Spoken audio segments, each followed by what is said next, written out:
好啦，我哋今日嚟睇呢個2022年初三第2段嘅數學大測1啦。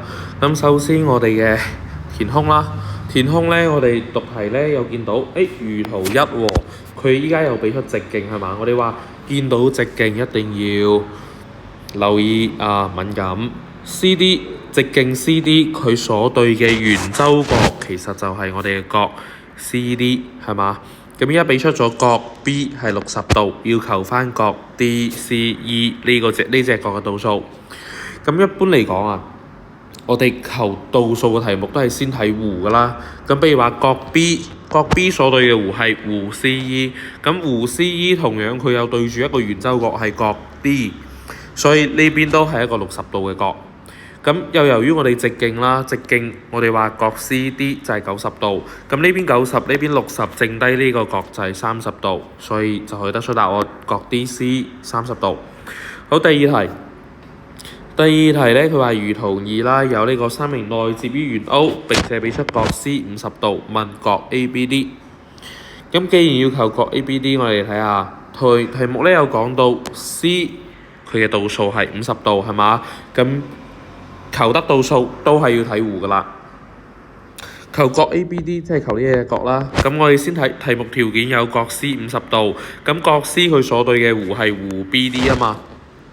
咁弧 BD 除咗對住我哋角 C 呢個圓周角之外，佢還對住我哋嘅圓心角 DAB， 所以呢個隻角圓心角就係100度，因為同弧嘅時候向同圓或等圓中，同弧所對圓心角係圓周角嘅2倍。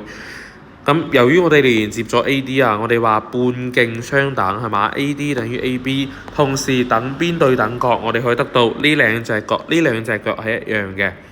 咁我哋結合呢個條件100度係嘛？咁180減100再除2，就可以得到呢個角 ABD 嘅度數。好，第三題，圓內接四邊形 ABCD， 咁見到內接四邊形，我哋會諗到一個嘢叫做咩啊？對角互補。咁呢個時候我哋畫個圖出嚟啦。呢邊冇畫圖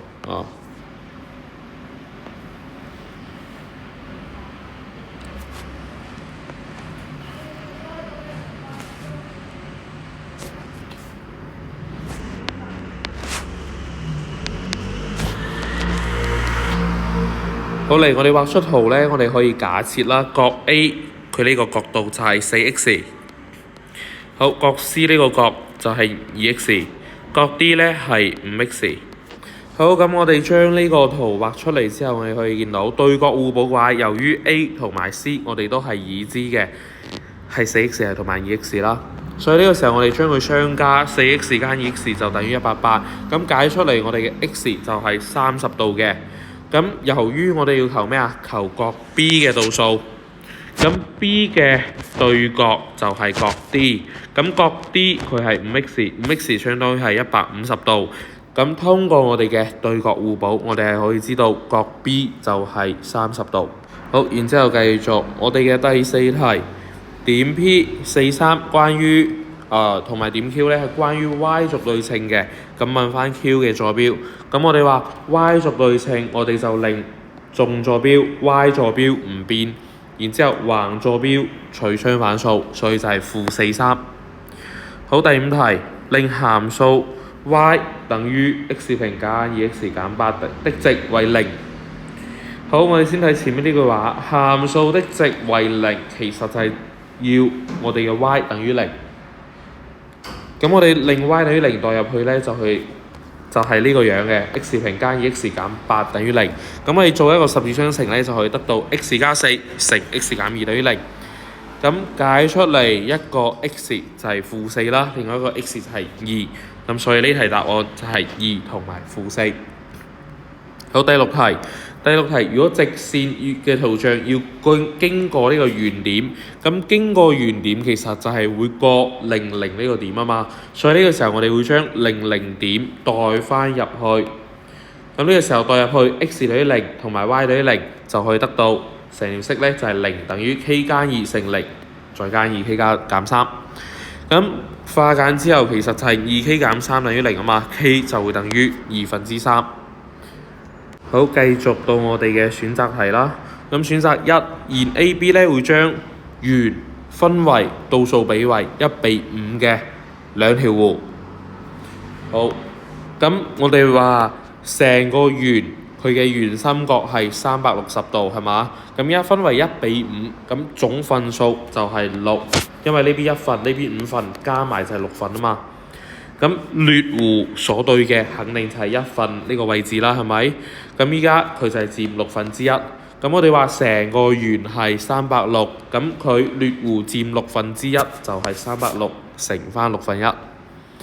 好，選擇第二題，意思圓 O 嘅面積係9π啦，然後咧講咗圓心 O 到直線嘅距離係3cm，問呢個位置關係。咁位置關係咧，我哋就要先求出我哋嘅半徑啦。好，圓嘅面積佢係 S 等於 πr 平方 πr 平，咁依家佢係等於9π，所以我哋可以計出嚟我哋嘅圓嘅半徑係3。咁圓嘅半徑係3，並且圓心到直線距離都係3喎。呢個時候我哋有點到直線距離等於半徑，所以佢係一個相切嘅位置關係。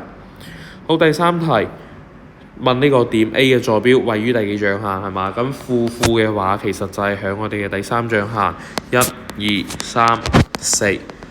OK， 咁負嘅話就係向呢個部分啦。好，第四題，一次函數佢嘅圖像唔經過第幾象限？咁呢個判斷象限咧，我哋係可以通過呢個方法去睇嘅。呢邊 x 啦，呢邊 y 啦，呢邊原點。首先佢嘅斜率係負嘅，所以佢哋會斜向下。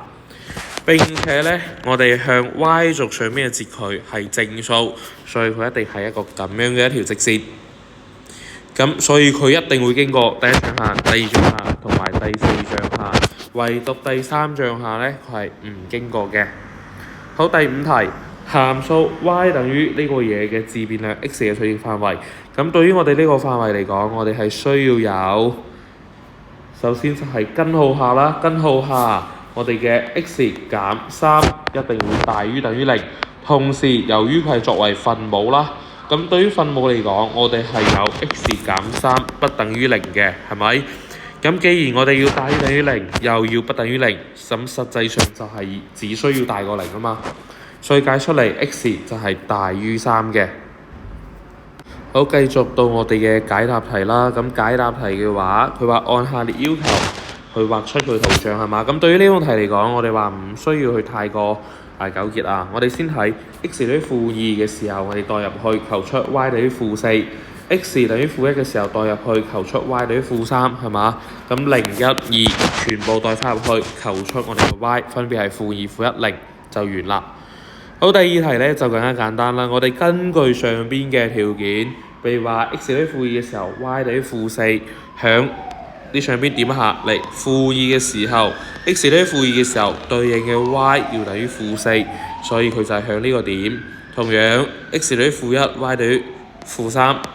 咁我哋將5個點點出嚟之後咧，我哋攞把尺啦，攞把尺同佢對準，同佢相連。咁記得連嘅時候咧，我哋唔單止係要將點相連啊，我哋還需要嘅就係話同佢延長，因為單獨連起身咧係咁樣嘅。由於我哋表示出佢係一條直線啦，所以我哋要同佢兩邊延長。好，繼續我哋嘅第二題啦。佢話一次函數咧會經過 A、B 兩點係嘛？並且與 x 軸會交於點 C。咁一般咧，我哋呢種題都係先係已知嘅呢兩個點啦，係咪？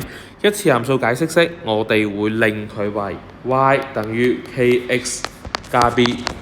但係咧呢題比較特殊啊，呢題咧佢直接俾出咗 b 點係0,4。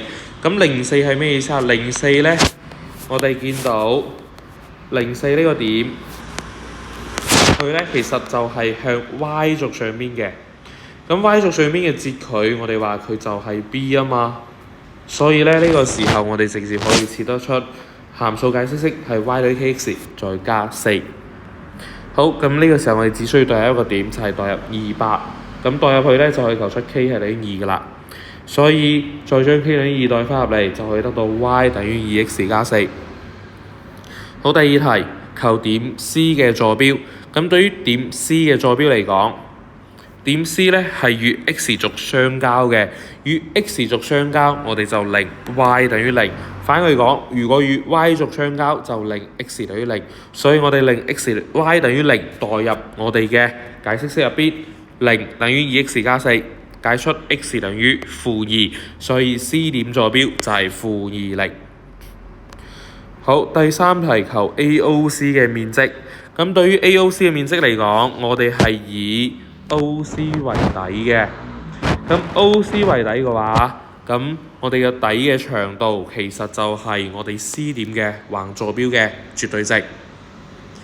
咁高咧，由於我哋用咗 OC 啊嘛，我哋就要高咧就要從冇用到嗰個點作垂直落嚟。咁如果係作垂直落嚟嘅話，其實就係佢對應嘅縱坐標8。所以我哋 AOC 嘅面積就係1/2底-2嘅絕對值乘高再除2，所以得到答案就係8。好啦，嚟第三題。第三題咧，佢係屬於我哋應用舉例題啊嘛。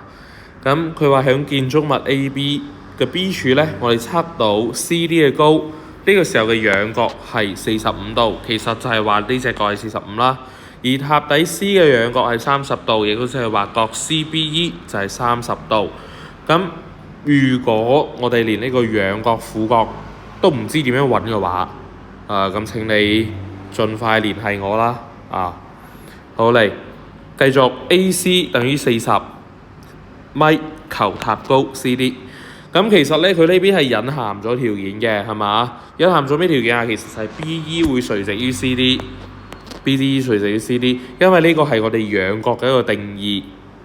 仰角嘅定義咧就係話我哋從譬如話 B 睇到 D 啦，B 睇到 D 我哋就要同水平線咧有個夾角，呢個夾角就叫做仰角。同時咧，我哋有 BE 等於 AC， 咁呢一個條件又點嚟咧？其實係通過我哋呢個建築物嚟嘅，因為我哋正常建築物係會垂直噶嘛。AB 就要垂直於 CE， 同時由於係水平線。BE 平衡於 AC， 咁兩個垂直我哋都可以得到 AB 平衡於 CE， 所以我哋 ABEC 係一個平行四邊形。咁既然係平行四邊形，我哋就可以得出 AC 係等於 BE 等於40米嘅。咁既然 AC 等於 BE 係40米，呢個時候我哋可以先求出 EC 嘅長度。咁 EC 長度點求咧？我哋依家求係對邊。但係我哋知道鄰邊同埋角度，咁有對邊有鄰邊對邊鄰邊同角度，我哋就會用到 tangent 去做，所以解出嚟 EC 就係3/40°3。然之後咧，我哋得到 EC 嘅長度之後，由於我哋求 CD 啊嘛，咁我哋再求翻 ED 出嚟啦。對於 ED 嚟講，我哋呢邊有90度，呢邊45度，咁其實佢係一個等腰直角三角形，係嘛？咁 BE 就會等於 ED 就會等於40米，所以咧我哋嘅 CD 最終可以等於 ED 加 EC 就係3/40°3再加40。好，繼續第四題啦。第四題有半徑圓 O 一個圓 O 咧，佢半徑為8啦，弦 AB 咧係8/3。咁其實呢個係屬於我哋上一次經歷啲嘢係嘛？我哋見到 AB 呢條弦，見到有 O 點，我哋要求延伸佢，一定係先作垂直嘅。咁既然作咗垂直有垂徑定理，我哋又會點啊？連接 OA 同 OB 啊嘛，係嘛？所以呢題咧係比較簡單嘅，我哋一齊睇下。咁第一問題係要作 OC 垂直於 AB。咁既然作咗垂直，我哋就話呢兩個。呢條弦咧就會被平分為兩段，咁每一段咧就係 AC 等於 BC 等於4/3。同時，如果我哋要求延伸佢 OC 嘅值嘅話，我哋就要睇啦。連接 OA、OB 之後，我哋見到呢邊係8啦，呢邊被平分之後係4/3啦。咁 OC 我哋就可以通過勾股定理求出嚟，佢就係等於4嘅。咁第二問，我哋要求弦 AB 所對嘅圓心角嘅度數。咁求弦 AB，弦 AB 喺呢度。咁所對圓心角度數咧，其實就係我哋嘅角 AOB 係嘛？咁角 AOB 由於我哋垂徑定理啦，我哋係會得到一個三線合一嘅定義，話可以知道角 AOC 係等於角 BOC 嘅，所以我哋求出其中一個角乘2就可以啦。咁對於我哋嘅角 COB 嚟講啦，我哋可以用 sin， 亦都可以用 cos， 甚至可以用埋 tangent。咁我哋呢邊咧就用 cos 啦。對於我哋角 COB 嚟講，cos 角 COB 佢就等於鄰邊 OC 比斜邊 OB。咁我哋將數字代入去 ，OC 係4啦 ，BO 係8，咁得出嚟答案咧就係1/2。咁 cos 幾多等於1/2咧？就係 cos 60度。所以我哋可以知道角 COB 就係60度，亦都即係話我哋嘅角 AOB 就係120度，因為我哋只需要將佢乘2就可以啦嘛。好，咁繼續就係到我哋嘅第5題啦。咁同樣先讀題 O 咧係 ABC 嘅外接圓，依家俾出角 A 56度，角 ABC 84度，呢邊56，呢邊84。咁其實我哋有呢個三角 ABC 嘅話，我哋見到呢兩隻角，我哋就會求出 C 角啦嘛，係咪？咁 C 角就係角 C 就係180減56再減84，咁得出嚟咧角 C 就係40度。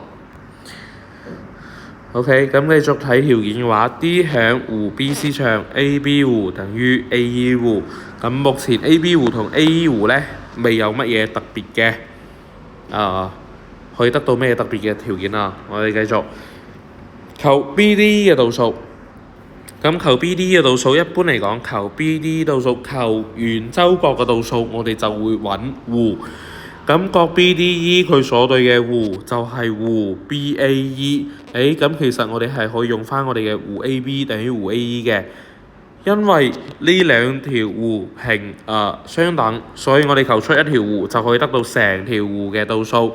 咁對於我哋嘅弧 AB 嚟講，我哋所對嘅圓周角係角 C 40度啊嘛，所以我哋就可以知道弧 AB 嘅度數係80度，所以過程咧我哋就可以寫啦。因為角 A 同埋角 ABC 佢對應嘅度數係56同埋84啦，所以角 C 就係40度。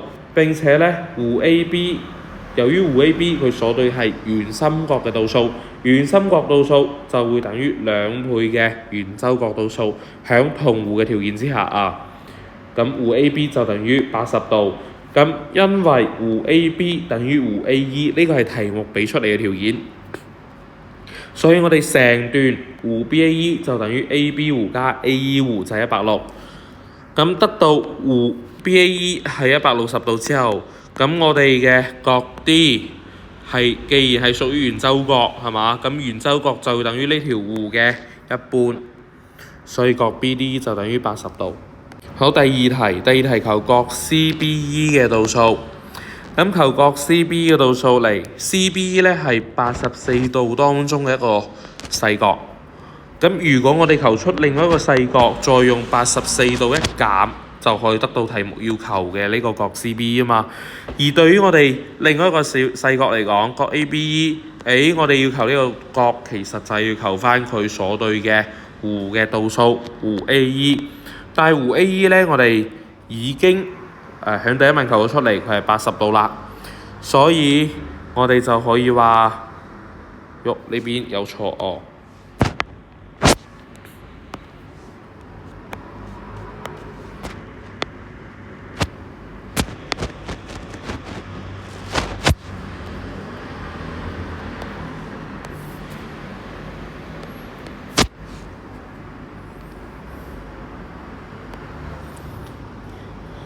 所以咧，我哋就可以話弧 AE 佢所對嘅圓周角角 ABE 就等於40度。咁既然呢隻角係40度嘅話，咁呢邊嘅角就等於84減40度，就會係44度。好，然之後附加題，已知坡面上咧，佢有圓錘高度啦，係4/3啦，坡面長係8。咁依家問坡角嘅話，我哋知道呢邊4/3，呢邊係8，要求坡角，我哋就可以用 sin 去做，因為我哋而家知道嘅係對邊同埋鄰邊。咁對於我哋 sin 嚟講 ，sin 角sin alpha 佢就等於對邊4/3比斜邊8，所以就係3/2。咁 sin 60度係會等於3/2嘅，所以 alpha 就係60度。咁坡度咧其實就係問 tangent alpha。咁既然我哋求出 alpha 係60度，咁我哋就可以知道 tangent 60度就係根號3啊嘛，所以坡度比就係根3:1。繼續我哋嘅附加第二題啦。附加第二題咧 ，B、C、D、E 5個點都向圓 A 上邊啦，俾出咗 F、E 等於 D、E 等於 C、D。咁其實弦相等對應嘅就係弧相等啊嘛。咁其實話好多嘢嘅。咁角 D 咧依家係等於140度，140度。然之後問我哋弧 EBC 嘅度數係幾多？咁弧 BC、EBC 嘅度數，佢應該係要按順序，應該係咁樣嚟嘅。咁呢一段弧咧，佢所對嘅圓周角其實啱好就係角 D。咁圓周角乘2先係圓心角度數啊嘛，而弧所對嘅度數就係圓心角，所以既然呢邊係140嘅話，我哋乘2，弧 EBC 就係280。咁然之後咧，我哋再求翻我哋劣弧 CD 嘅度數啦。咁劣弧 CD 嘅度數，我哋可以點樣睇咧？我哋其實可以跟翻我哋啱先用弧嘅度數去做嘅。但係如果覺得太麻煩咧，我哋可以揾翻弧 EC 嘅圓周角先啦。我哋假設呢個點向呢度啦，我哋將佢相連。咁呢個時候 EDC 同埋呢個點，佢係構成一個內接四邊形嘅。咁內接四邊形咧，我哋有一個嘢叫做對角互補。呢邊140嘅話，呢邊就係40度。咁呢邊40度嘅話，所對嘅弧係 CE 弧，咁自然圓心角就係80度，即係話弧 EC 就係80度。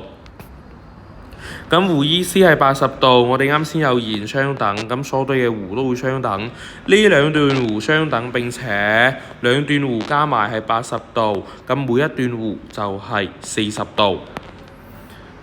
然之後咧，我哋再睇翻呢個就係第二個問啦。咁第三個問求角 B 嘅度數。咁對於我哋嘅角 B 嚟講，佢所對嘅弧就係弧 CF。